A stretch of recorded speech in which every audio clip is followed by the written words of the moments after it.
Question of the Week from the Naked Scientists.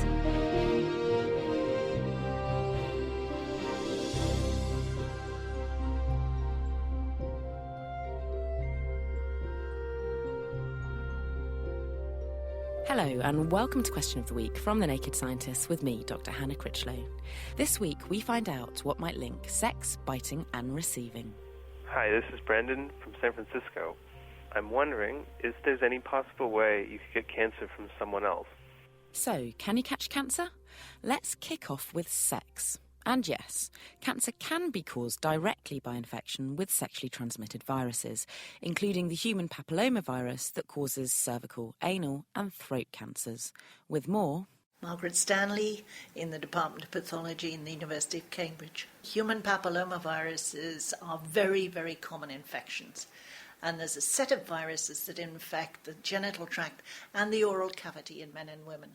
80% of us will have had or will get or have the infection. So it's a very, very common infection. But only about 0.001% of people who are infected will actually develop the cancer. Now the cancers they develop in women's cancer of the cervix, second commonest cancer in women worldwide. In men, a rare cancer, cancer of the anus. And that's common in gay men. But also cancer of the tonsil, both in men and women, but much more common in men than women, 5 times more common. And I have to say, increasing in incidence. Now what's important is how you get this virus, sexually transmitted infection. And so with changing sexual practices, behaviour, then these cancers are actually becoming more common. And what about catching cancer through donated organs? I'm James Newberger. I'm Associate Medical Director at Organ Donation and Transplantation in NHS Blood and Transplant. In very, very rare cases, it is possible that the organ that is transplanted will contain cancer cells from the donor.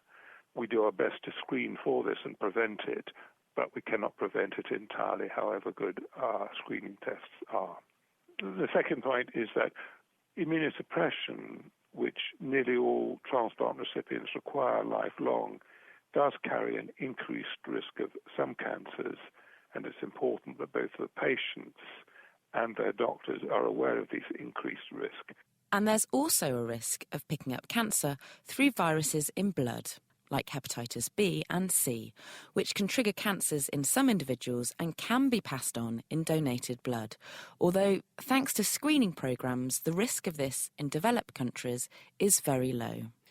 And what about biting? Well, Tasmanian devils catch cancer on the face through biting, physically transferring cancerous tissue from one devil to the next. With more... Hello, my name's Elizabeth Murchison. I'm at the Wellcome Trust Sanger Institute near Cambridge. So it's actually one single cancer which is transmitted from one animal to another. The devil's cancer is not recognised or rejected by the new host's immune system, even though it's a foreign graft.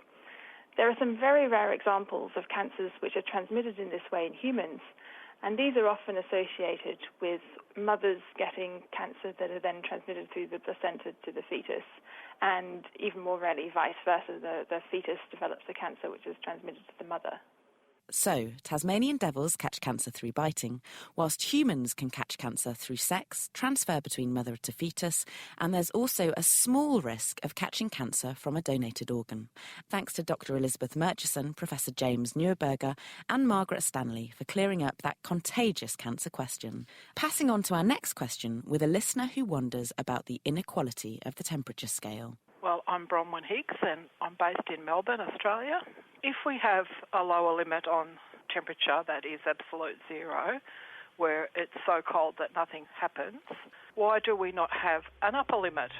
Send your thoughts to Chris at thenakedscientist.com, tweet at nakedscientists, write on our Facebook page or join in the debate on our forum, which is at nakedscientists.com/forum.